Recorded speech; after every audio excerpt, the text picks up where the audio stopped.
अच्छा बच्चों, कल के किसी न्यूमेरिकल में आपको प्रॉब्लम हो तो मुझे बता सकते हो। जो लास्ट न्यूमेरिकल था मोस्ट इंपॉर्टेंट न्यूमेरिकल समझा जाता है, वो मोस्ट इंपॉर्टेंट न्यूमेरिकल है भी। इस पूरे 15 न्यूमेरिकल में से 5 ऐसे न्यूमेरिकल है जो मोस्ट इंपॉर्टेंट है, और करने तो हमने क्या है, सारे के सारे ही हैं, छोड़ना तो किसी को भी नहीं है। लेकिन जो इम्पोर्टेंट है उन्हें ज़्यादा अच्छे से कर सकते हैं। आज 3.5 करना है हमारा, 3.5 न्यूमेरिकल है, डे 13 है, और 3.5 न्यूमेरिकल है। और 3.5 न्यूमेरिकल की स्टेटमेंट थोड़ी सी लेंथी है, लेकिन सबसे आसान है, क्योंकि स्टेटमेंट लेंथी है तो इसको समझने के लिए टाइम चाहिए। तो मैं इसको अभी क्या करने लगा हूँ, स्किप करने लगा हूँ। तो ये हम करते हैं बाद में, हम करते हैं पहले ये इम्पोर्टेंट है। हमारे पास 3.6 भी क्या है, important. A body plays a firecracker. A boy plays a firecracker of negligible mass in an empty can. Empty can. एक second बस. Of 40-gram mass. He plugs the end with a wooden blocks of mass 200 gram. After the lighting a firecracker, he can straight up. It explode at the top of its path. If the block shoot out with the speed of 3.0 ms minus 1, how fast will the can be going? समझ आए किसी को? समझ आया कुछ? पहले हाँ करने लगे थे आप। चलो अब हम इसको समझाते हैं, एक एक इसके एक एक स्टेटमेंट को देखते हैं। एक बॉय, एक लड़का, उसके हाथ में एक फायर क्रैकर है, यानी एक बॉम्ब है। अगर कभी बॉम्ब की एक्सपेरिमेंट करना हो, देखा हो, मैं बॉम्ब को ऊपर एक बॉल रख दूं और चला के बॉम्ब, तो वो बॉल कहाँ जाएगा, वो जो बॉल होगा वो कहाँ जाएगा आफ्टर द एक्सप्लोजन? ऊपर की तरफ जाएगा। ऐसी है ना, यानी उसकी रेस्ट की हालत में था, लेकिन बाद में किसमें गया, स्पीड उसकी, जो उसकी वी 1 प्राइम कह सकते हैं, कुछ भी उसकी जो कुछ वेलोसिटी के साथ, कांस्टेंट वेलोसिटी के साथ, जो बॉम्ब की वेलोसिटी होगी, जो बॉम्ब की एनर्जी होगी, वो वेलोसिटी के अंदर कन्वर्ट होगी, उसके अंदर चले जाएगी। अब एक boy places a firecracker of the negligible mass. जो फायर क्रैकर है ना, यानी जो आपके हाथ में बॉम्ब है, बॉम्ब छोटा सा ही है, ठीक है, जो चलाते हैं, उसका जो मैस है वो निग्लिजिबल कर दो। उसका मैस क्या कर दो, 0 कर दो। कंसीडर निग्लिजिबल करो, कंसीडर करना है negligible. Is an empty can is 40 gram mass. एक आपके पास एम्प्टी कैन है, तो मैं एम्प्टी कैन बनाने लगा हूँ। ये मेरे पास क्या है, एक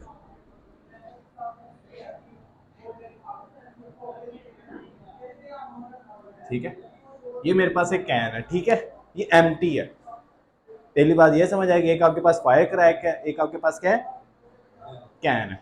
वो एम्प्टी कैन है, उसका मैस का वजन कितना है? मैं कह सकता हूं कि इसका वजन आ जाएगा,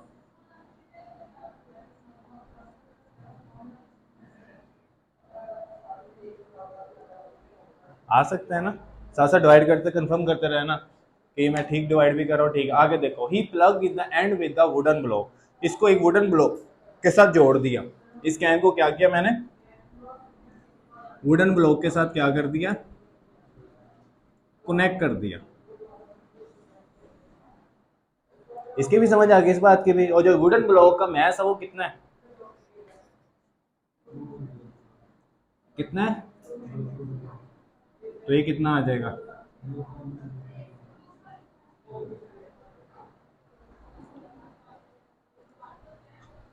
आ रही है समझ? उसके बाद देखो,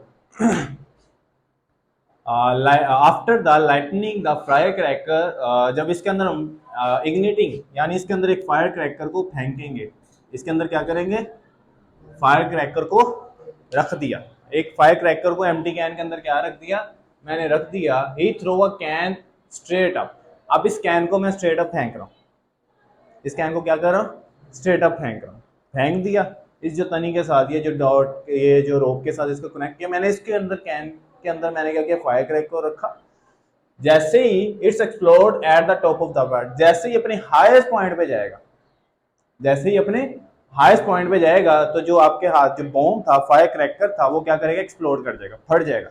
जब वो एक्सप्लोड करेगा तो क्या ये और ऊपर नहीं जाएगा अपनी हाइट से? जाएगा ना। इसको एग्जांपल लेते हैं, मेरे पास मैंने इसको ऊपर की तरफ फेंका, फायर क्रैकर को, कैन वाले को, तो लेट करो मैंने जब ऊपर फेंका एक्सप्लोड नहीं किया, अपनी मैक्सिमम पॉइंट, इसका मैक्सिमम पॉइंट मैं कहता हूं ये है।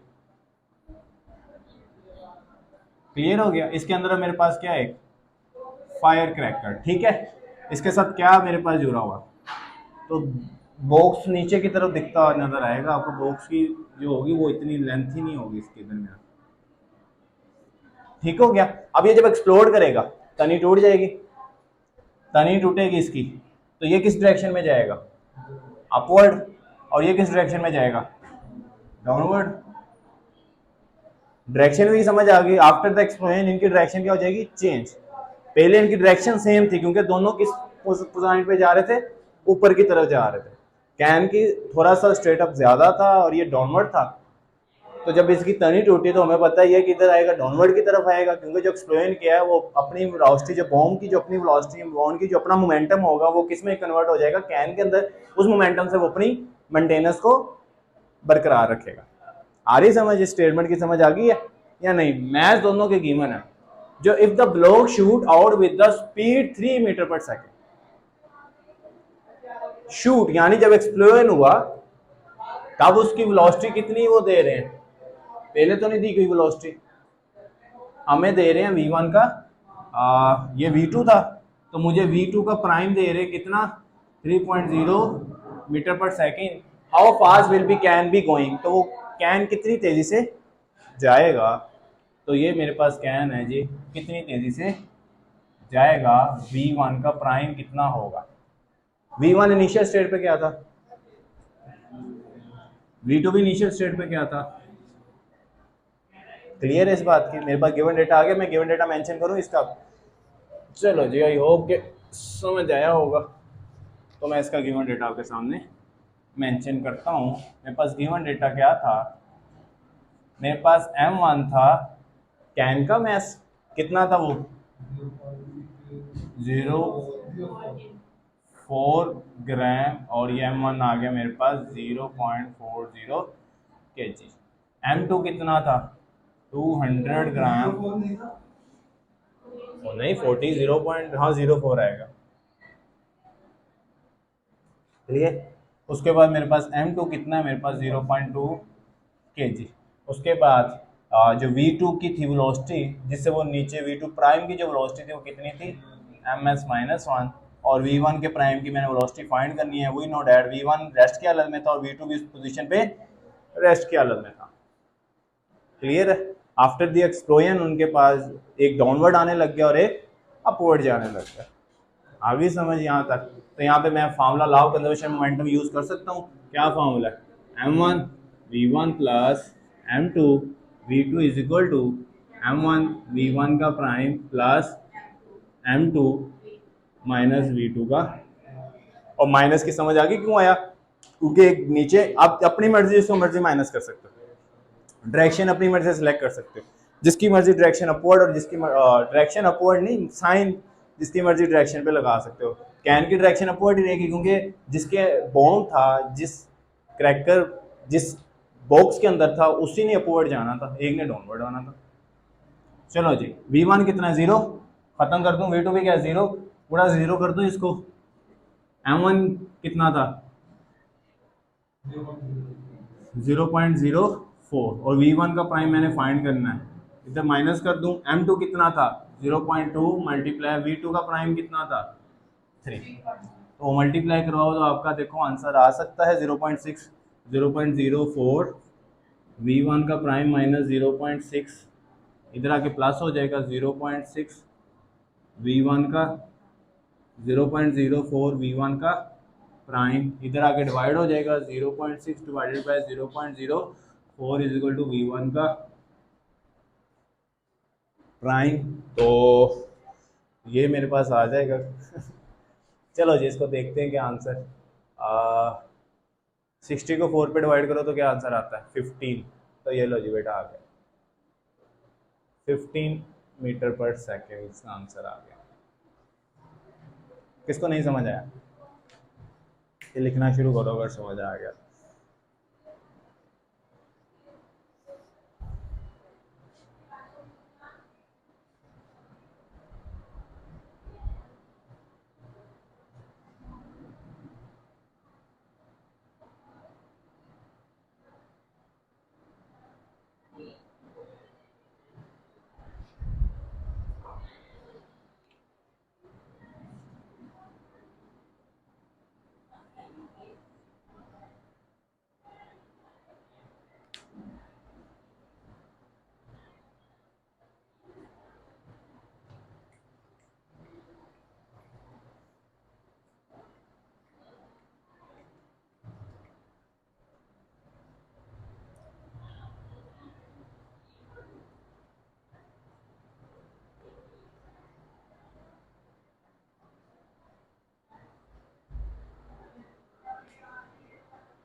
आप से किसी के पास कैलकुलेटर नहीं है?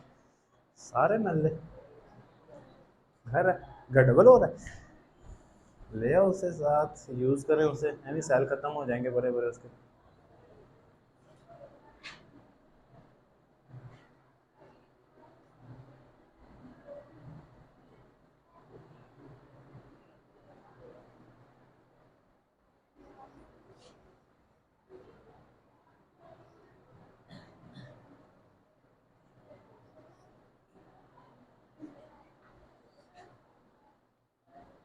अगली स्टेटमेंट समझो।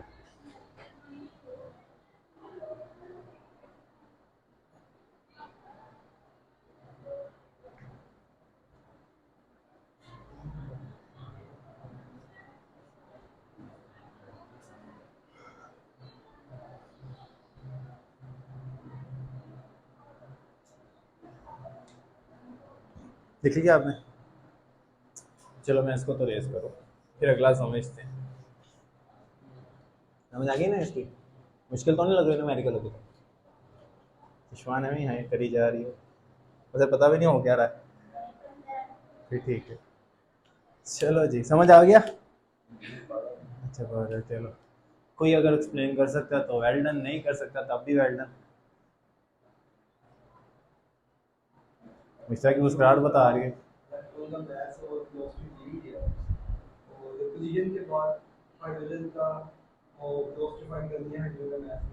हाँ, क्लियर के बाद हमने हाइड्रोजन की वेलोसिटी, इसमें दो बातें हमने खास ख्याल रखनी है। तो हेड ऑन क्लियर हो रही है और इधर एक परफेक्टली इलास्टिक है। परफेक्टली इलास्टिक का मतलब है kinetic energy is conserve, momentum conserve, total energy conserve. ऐसी है ना? परफेक्टली इलास्टिक क्लियर का मतलब क्या है? काइनेटिक एनर्जी भी कंजर्व, मोमेंटम भी कंजर्व, और यहाँ पे E की वैल्यू समझी जाती है, जो कोफिशिएंट, ये कोफिशिएंट होता है 1 समझी जाती है। ठीक है, ये भी कभी याद रहा तो समझ आएगी। परफेक्ट इलेक्ट्रिक क्लियर में E की वैल्यू क्या कंसीडर की जाती है? 1 कंसीडर की जाती है। चलो एक इलेक्ट्रॉन है, उसका मैस m मानना है, तो मैस को बाद में डिस्कस करता हूँ। तो मैं एक इलेक्ट्रॉन बना लेता हूँ कि इलेक्ट्रॉन को दिखने में ऐसा दिखाई दिया जाता है। जो इसका मैस है वो कितना है, इसका मान कह देता हूँ। इसका मैस कितना है? 9.1 मल्टीप्लाई 10 की -31 kg। ये याद कर लो मैस, ये मैथ्स आप याद कर लो। पॉसिबल है कि वो ये मैथ्स दें, पॉसिबल है कि मैथ्स ना दें, ये कंपलसरी आपने याद करना है। और ये कितना है? 9.1 मल्टीप्लाई 10 की -31 kg इसका मैथ्स है। ट्रैवलिंग एट द 2.0 मल्टीप्लाई 10 की (7 मीटर पर सेकेंड), यानी इलेक्ट्रॉन ट्रैवल कर रहा है, कहीं ना कहीं तो ट्रैवल कर रहा है। मैं इसकी डायरेक्शन समझ लेता हूँ ये, तो अगर इसका m मान है तो इसकी क्या हो जाएगी? ये v1 कितनी दी है हमें? 2.0 मल्टीप्लाई 10 की (7) इसके समझ आ गई यहाँ तक। उसके बाद अंडर गोज़ हेड कोलाइड करता है, किसके साथ हेड कोलाइड करता है? हाइड्रोजन एटम के साथ। यहाँ पे मैं हाइड्रोजन एटम बना डालता हूँ। हाइड्रोजन का एटम दरअसल हमें ऐसा दिखाई देगा। इसके साथ जाके इलेक्ट्रॉन क्या करता है? कोलाइड करता है। ठीक है, जब ये कोलाइड करता है उसके पहले की कंडीशन, हाइड्रोजन का जो मास है, ये जो हाइड्रोजन का M2 कंसीडर होगा क्योंकि मास 2 पे आ रहा है। 1.67 मल्टीप्लाई 10 की माइनस 27 kg। स्टैंडर्ड यूनिट में ही है, ऐसे यूनिट में ही है तो हमें चेंज करने की जरूरत नहीं है। इनिशियली एट रेस्ट, यानी इसकी V2 क्या थी? 0 थी। समझ आ गई यहाँ तक भी? इसकी V2 क्या थी? 0 थी। Assuming the कुलियन be perfectly elastic, तो यहाँ परफेक्टली इलास्टिक, तो इलास्टिक कुलियन वाला फार्मूला लगाना है, लॉ ऑफ कंजर्वेशन और मोमेंटम वाला फार्मूला नहीं यूज करेंगे। And the motion along a straight line, जब इसके साथ कोलाइड होता है तो इन दोनों की मोशन क्या होती है? V2 के प्राइम की, ये V1 का प्राइम था और ये V2 के प्राइम की, दोनों क्या करते हैं? एक स्ट्रेट लाइन में मूव करते हैं। आफ्टर द कुलियन दोनों क्या करने लग जाते हैं? मूव करने लग जाते हैं। उसके find the velocity of hydrogen atom, तो हमने हाइड्रोजन फाइंड करनी है इसकी वेलोसिटी जब वो आफ्टर द कुलियन जिस वेलोसिटी के साथ वो मूव करने लग गया। तो अगर आपको याद हो फार्मूला, किसी को तो याद होना चाहिए क्योंकि हमने सब ने लेक्चर लिया हुआ है। V2 का prime is equal to 2m1 V1 divided by m1 plus m2 plus m2 minus m1, और ये V2 डिवाइडेड बाय ये फॉर्मूला। अगर कोई जल्दी से इसको चेक कर सकता है तो कर लो ताकि मेरा गलत ना हो जाए। ठीक है, फिर मैं इसको लगा के मैं गिवन डेटा लिख लेता हूँ। मेरे पास इलेक्ट्रॉन का जो मास था m1 था, जिसने कोलाइड करना है, वो कितना था? 10 की माइनस 31। और इसका ज़रूरत नहीं थी, हमें दिया ही नहीं इसका मास। और मेरे पास मास m2 था 1.67 मल्टीप्लाई 10 की माइनस 27। उसके बाद मुझे V2 था जिसका हमने फाइंड करना था, 0 था। और V2 का प्राइम कितना हमने क्या करना है? फाइंड करना है। जल्दी कंफर्म करो, मेरा फार्मूला यूज करो, फार्मूला सही है क्या? V1, हाँ V1 कितनी थी? 2.0 मल्टीप्लाई 10 की पावर 7 ms माइनस 1। इलास्टिक कुलियन वाला बेटा फार्मूला यूज कर लिया V2 प्राइम फाइंड करने के लिए। तो 2m1 V1 divided by m1 plus m2, अगर मैं पुट कर देता हूँ फिर बाद में करता हूँ, m2 minus m1 divided by m1 plus m2 और V2। क्लियर? यहाँ पे अगर V2 कंसिडर ही 0 किया होगा तो ये पूरी स्टेटमेंट 0 ना कर दूँ तो मेरे पास फार्मूला नहीं बन जाएगा। ये V2 का prime is equal to 2m1 V1 divided by m1 plus m2। Clear? तो मुझे ये ज़रूरत नहीं है इतने फार्मूले को लेके चलना मज़ीद। इज इक्वल टू V2 का prime is equal to 2m1 कितना है? 9.1 मल्टीप्लाई 10 की माइनस 31। V1 कितना है? 2 मल्टीप्लाई 10 की पावर 7 डिवाइडेड बाय m1 कितना है? प्लस m2 कितना है?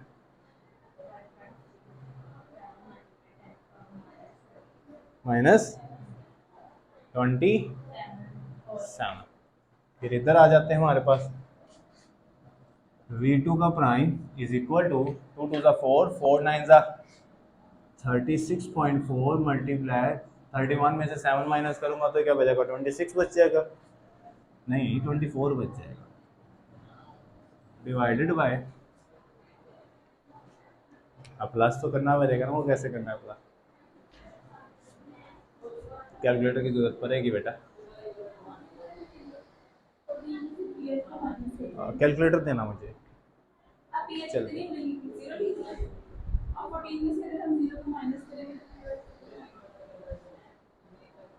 9.1 मल्टीप्लाई 10 की पावर माइनस 31 प्लस 1.67 मल्टीप्लाई 10 की पावर माइनस 27।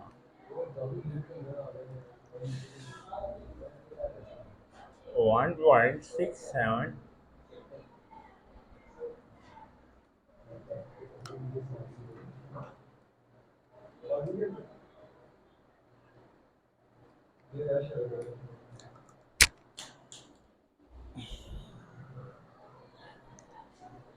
ये आ जाएगा 21.79 मल्टीप्लाई बाय इन दोनों को प्लस क्यों किया? किया तो ये आंसर आया, मेरा क्या कसूर है इसमें, मेरा क्या कसूर है? दोबारा करके देख लेते हैं प्लस, क्या पता गलती से हो गया हो। कर ले। 9.1 मल्टीप्लाई 10 की रेज पावर -31 प्लस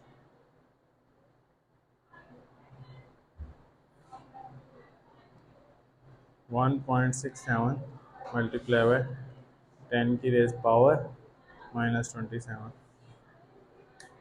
यही आ रहा है, यही आंसर भी यही है। आंसर क्या है? तो यही है, क्या हो गया? तो 4 कर लेते हैं, 2.17 कर लेते हैं इसको। 2.17 मल्टीप्लाई 10 की रेज पावर 4, मर्जी है आपकी, दोनों ठीक है आंसर। ऐसे की ऐसी कोई गलत करके दिखाए, आपके टीचर का आंसर है। चलो ये पकड़ो, अब तुम यूज़ करना, तुम बहुत स्पीड कर।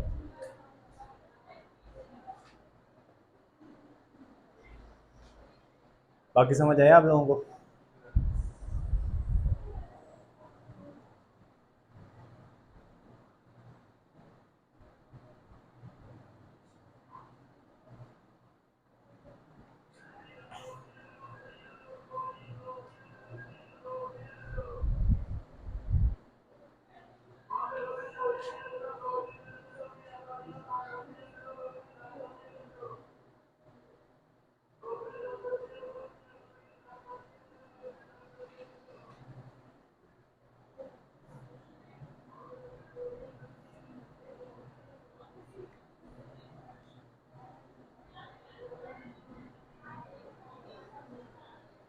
जिसने लिख लिया वो अगली स्टेप में देखिए।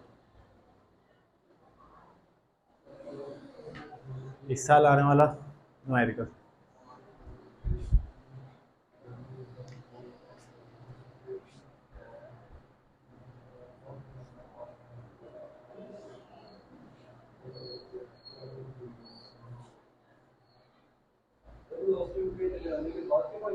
हाँ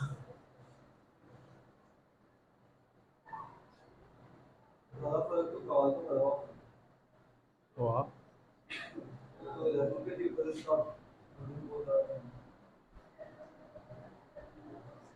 चलो जी, एक स्टेटमेंट को रीड करो, फिर मैं रीड करता हूँ, फिर मैं न्यूमेरिकल खत्म।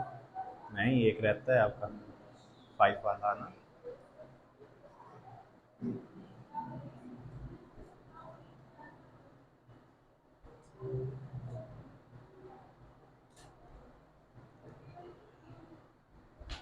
चलो जी बच्चों, ट्रक वेइंग R2500 kg, तो एक ट्रक है, तो मैं यहाँ पे एक ट्रक बना लेता हूँ, अगर बन गया तो।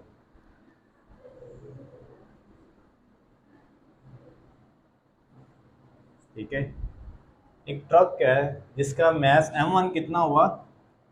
2500 kg। अब मूविंग विद द वेलोसिटी, ये मूव कर रहा है with the velocity 21 metre per second. Collide with the stationary car, एक कार है, यहाँ पे कार बना लेते हैं। ठीक है, और ये जो कार है ये किस हालत में है? स्टेशनरी, यानी इसकी V2 क्या है? 0, और इसका मैस कितना दिया हुआ हमें? 1000 kg।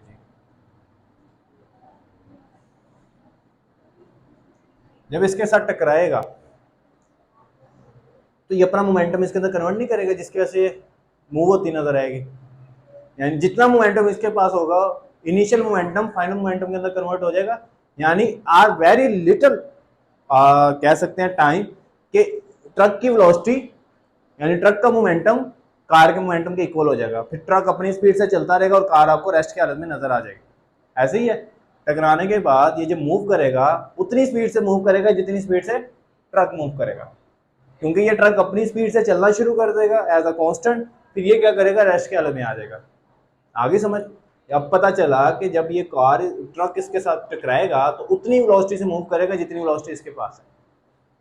तो लेट कर लो टकराने के बाद जो ट्रक है वो किसके साथ चलने लग गया, v1 प्राइम के साथ, और कार भी कितनी चलने लगी, v2 प्राइम के साथ। क्लियर। लेकिन जो ट्रक की जो वेलोसिटी है वो कार की वेलोसिटी के इक्वल हो जाएगी, तो हम कह सकते हैं जो v2 का प्राइम है वो वेरी शॉर्टेस्ट टाइम v1 के प्राइम के इक्वल हो जाएगा, क्योंकि अपनी तो उसके पास वेलोसिटी है नहीं।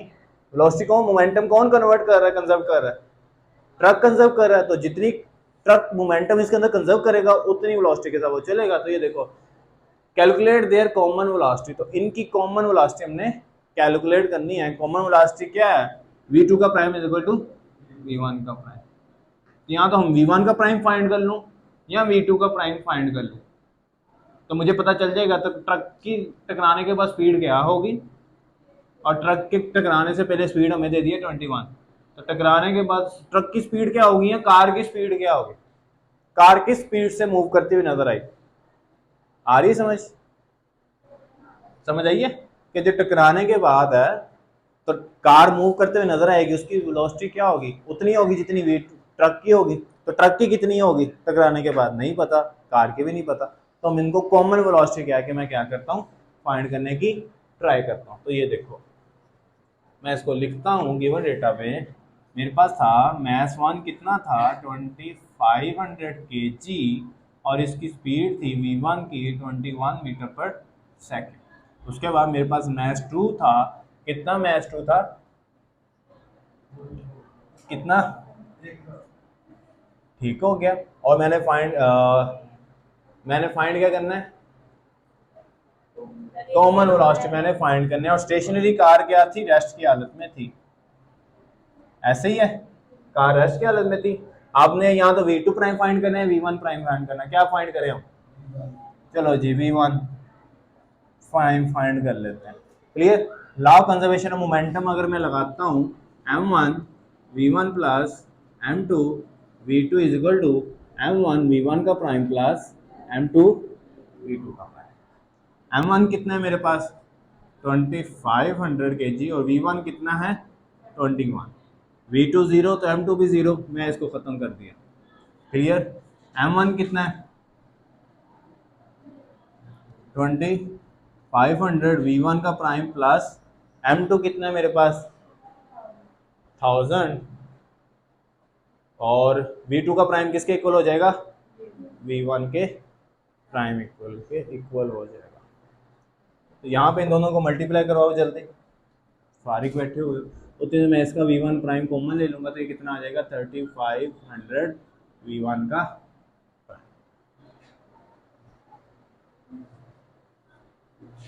समझ आ रही है क्या कर रहा हूँ, हाँ जी क्या आ गया इधर, ये दिखा दो मुझे, 52500 तो 52500 डिवाइडेड बाय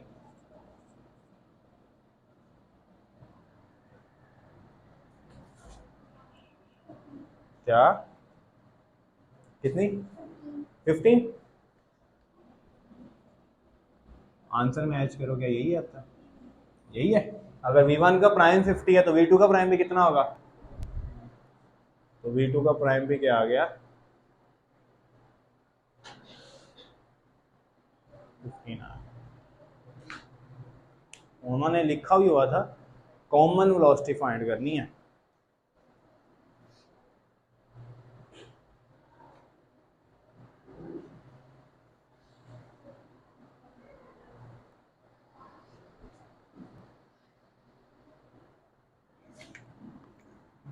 आगे समझ।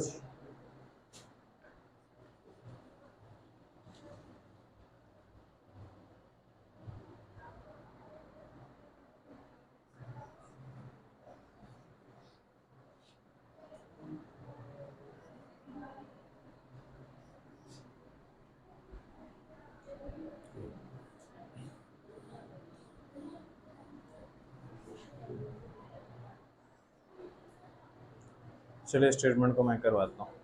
अमीबा ऑफ मैथ 1.0 मल्टीप्लाई 10 की पावर माइनस 12 kg। मैं एक अमीबा बना लेता हूँ।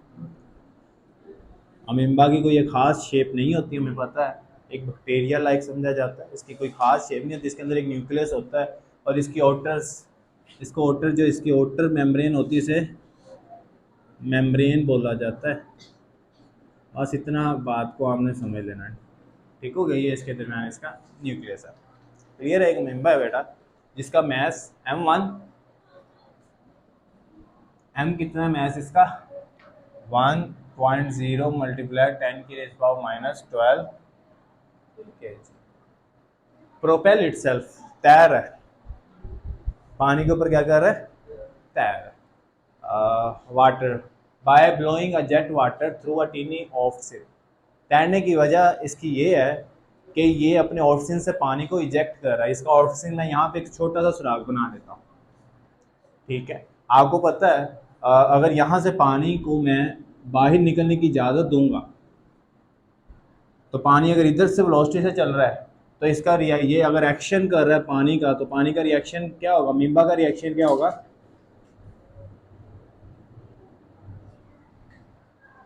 इसी तरह होगा ना। अगर पानी इधर से इजेक्ट कर रहा है तो अमीबा तैरने की वजह यही है कि पानी इस डायरेक्शन को इजेक्ट करवा रहा है और खुद उसका रिएक्शन ले रहा है। ऐसी है ना। अगर कोई चीज़ इधर को मूव कर रही है तो उसका रिएक्शन, नहीं अभी बैठो मैं आया, समझ आइए। तो ये मेरे पास उसका रिएक्शन दिया, यानी जितनी स्पीड पानी की इजेक्ट करने की होगी उतनी स्पीड अमीबा की आगे जाने की होगी, ठीक है। ये देखो, the amoeba eject water with the speed 1.0 multiply 10 के पावर माइनस 4, यानी जिस स्पीड से पानी को इजेक्ट कर रहा है v is equal to 1 multiply 10 की power minus 4 metre per second. देखो माइनस 4 ही है वैल्यू उधर, सही समय। और यही जो वाटर का अमीबा का आगे जाने की स्पीड भी क्या हो जाएगी? 1.0 मल्टीप्लाई 10 की power minus 4 metre per second. आ रही है समझ? जिस स्पीड से इजेक्ट करवा रहा है उसी स्पीड से अमीबा आगे की तरफ मूव, जितना जितना इजेक्ट करवाता जाएगा। एंड द रेट और रेट मैस पर टाइम, अमीबा का मैस कांस्टेंट दिया उन्होंने पर सेकंड, तो मैस पर जो सेकंड है इसका, जो मैस पर सेकंड है वो कितना है? 1.0 मल्टीप्लाई 10 की पावर 30। ये देखो, जितना वो पानी अंदर लेके जा रहा है उतना ही पानी इंजेक्ट करता जा रहा है, तो इसका मैस क्या हो गया? चेंज हो रहा नहीं। अगर पानी अंदर लेके जाएगा मैस इंक्रीज करेगा, पानी निकालेगा तो मैस डिक्रीज करेगा। जितना पानी अंदर लेके जा रहा है उतना पानी बाहर निकाल रहा है, तो उसका मैस पर टाइम रेट कितना आ रहा है? 1। ये फिक्स है, कांस्टेंट रहेगा जब तक वो इजेक्ट करता जाएगा वाटर को। समझ आ रही अमीबा क्या क्या कर रहा है? आ रही समझ? उसके बाद assume that water is being continued replenished so that the mass of the amoeba remain is the same, क्योंकि वो पानी कंटिन्यू निकालता जा रहा है, इजेक्ट करता जा रहा है, जिसके वजह से उसका अमीबा का मैस क्या आ रहा है? सेम आ रहा है। मैस चेंज नहीं हो, मैस सेम होने की कितनी रेट दे रहे हैं हमें? केजी पर सेकंड, ये हमें रेट दे रहे हैं। What would be the acceleration? Acceleration find करना हमने। नंबर 2 पे क्या फाइंड करना है? What would be the force? आपको पता है पानी एक अपथर्स की फोर्स लगाता है, तो पानी की एक फोर्स हमने फाइंड करनी है। अपथर्स की फोर्स पता है ना? पानी उसको अपने अंदर, जब आप किसी इसको भी डालते हो, एक कवर को पानी के अंदर डिप करते हो, तो पानी से अपथर्स की फोर्स लगा बाहर की तरफ हैंग, तो अमीबा पे लगाई गई फोर्स वाटर की फाइंड करनी है, यानी अपथर्स की फोर्स। और what would be the acceleration find करना है। जिस स्पीड से अगर वो जा रहा है उसका एक्सेलरेशन क्या होगा?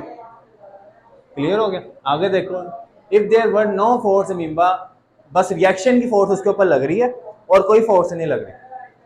रिएक्शन की फोर्स उसके ऊपर लग रही है अमीबा के ऊपर, और कोई फोर्स उसके ऊपर नहीं लग रही।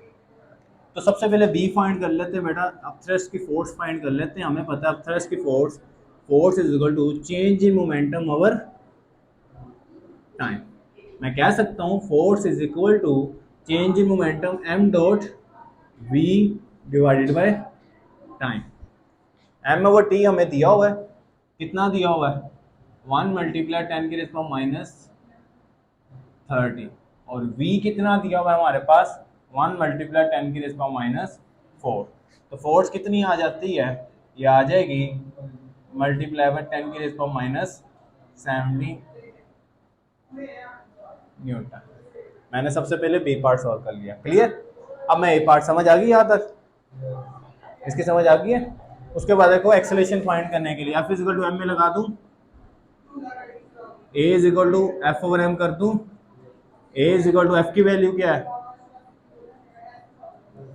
एफ की वैल्यू आई थी 1 मल्टीप्लाई 10 की रेज़ पावर 70, और मैथ कितना था उसका 1 मल्टीप्लाई 10 की रेज़ पावर माइनस 12। तो एक्सेलरेशन क्या आ गया मेरे पास 1 मल्टीप्लाई 10 की रेज़ पावर माइनस,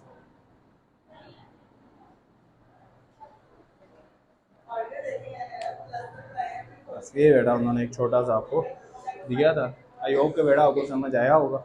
और आज हमारे 8 न्यूमेरिकल क्लियर हो गए।